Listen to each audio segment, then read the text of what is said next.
Hello, this is minusInfinite and you are watching a half StarCraft 2 Heart of the Swarm 1v1 cast between LoLiPoP and which is our red Protoss up here, and the second player, the blue Protoss down here, will be Grubby. So this will be a PvP versus two very normal games. I believe my speed is currently in normal, isn't it? Yes. There we go. That will be fine. A bit of talking right there. As we can see, a standard opener from... No, I don't want to do that fast. From both players. I'll pull up the production tab and I'll pull up the names. That would be a good way to start.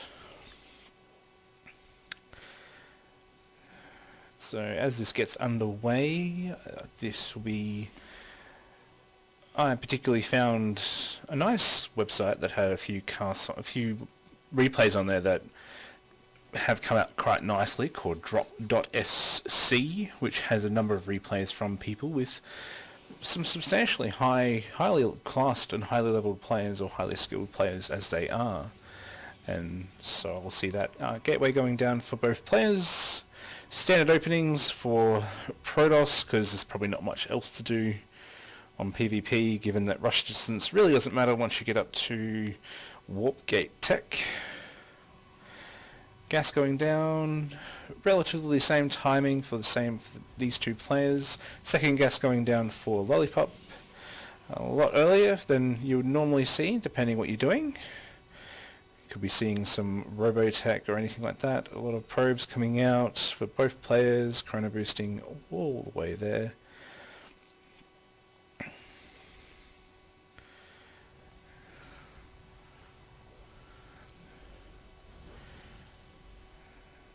So LoLiPop's only got 2 on each gas for that. I mean, it's not, in terms of efficiency going, I mean 3 is better on each gas than 2.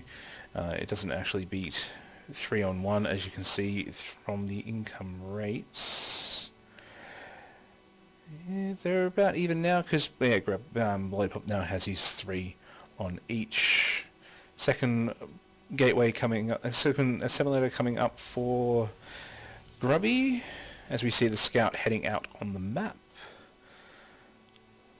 We'll see what they're going to play with there as we move along. No scout as of yet coming out from LoLiPoP, but you can kind of assume what's going to happen.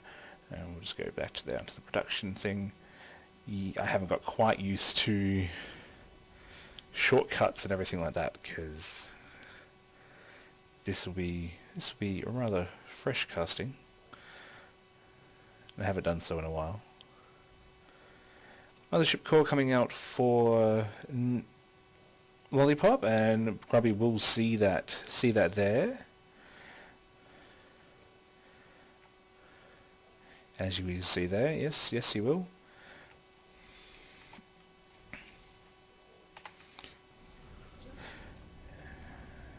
There comes the mothership on cue. Oh, and we're seeing the Twilight Council for both players going down. Grubby's is quite a lot earlier than LoLiPop's. And 2 more gateways going down. This build seems to be pretty much even Stevens on most occasions, so we're seeing pretty much the same build coming out from both players. Ooh, Dark Shrine! So we're going to see some Dark Templar play. We're going to see, given the builds have been mirroring each other mostly all the way through, are we going to see the similar thing from LoLiPoP in the same process? I'm not sure. Remains to be seen. His Twilight Council is yet up. Oh, there we go.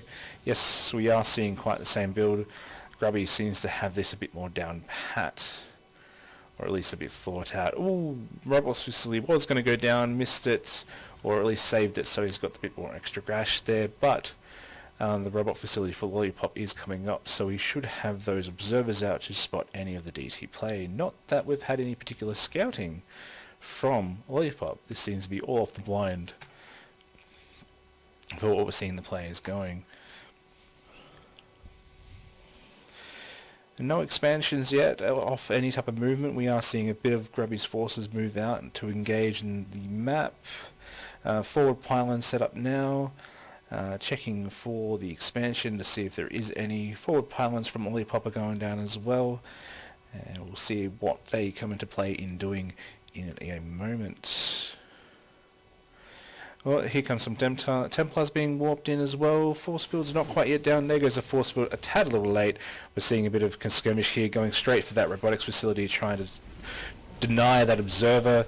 Down goes the proton overcharge from the mothership to try and ward off or give it a little extra protection. Force field to try and protect the core, but it's not enough. For the robot facility goes down. Bit of BM on the side of it as well, aiming straight for the Nexus to try and see if they can get that down as well. Unfortunately, Grubby's Sentry there seems to be doing a bit of weird things. We're still seeing it getting a bit trapped there for whatever odd reason.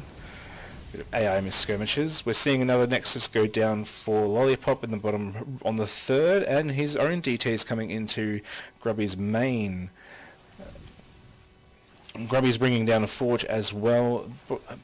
Both players. Grubby does have enough for another Nexus if he so chooses, and it seems to be that at this moment we've reached a base race scenario with tech and buildings being taken out, the Nexus being taken out for that. We're rebuilding a robots facility. Seems this will be for observers to deal with those DTs when the time arrives. The Nexus being taken out Grubby's Nexus being taken out by LoLiPop's DTs at the same time, and we're seeing a little bit of a pylon battle. The mothership core is now taking out the pylons there. More tech and other things falling over for Grubby. Oh, I'm not sure if I agree with this. He could have, if he scattered the Nexus or had seen the Nexus from coming under LoLiPop's main, he may have not gone for the cannons here. This is like almost 600 or 400 middle straight into this, so could have gone for another Nexus and probably prolonged it a little bit, or at least reset the game. A bit more BM as we're seeing there coming from it. But who knows what we've got there. We do have a bit of extra tech from LoLiPoP, and he does have the observers out now, so that should give him a bit of an advantage. Plus he does have the mothership core as air support, so, and without air support from Grubby, there's not much he can probably do from here. He is bringing his whole probe line down, or what remains of it, to take out that Nexus, or at least support the DTs in doing so. We will see how well this goes. He might merge 2 or more DTs into an Archon during the fight in order to actually get there. That could be an advantage to how this plays out, especially it will give him some way of battling that air. Proton overcharge, photon overcharge goes on the Nexus. That should buy a little bit of time. DTs attacking DTs, unable to see him from Grubby's perspective because he doesn't have the observer. Archon being morphed in now, but is it too little too late? We're down of shields, we're almost halfway. Does a little more damage, but not before being taken out, and the probes aren't going to be enough for that at all. I believe this will be LoLiPop's game. Grubby GG's, and there we go. That will be it.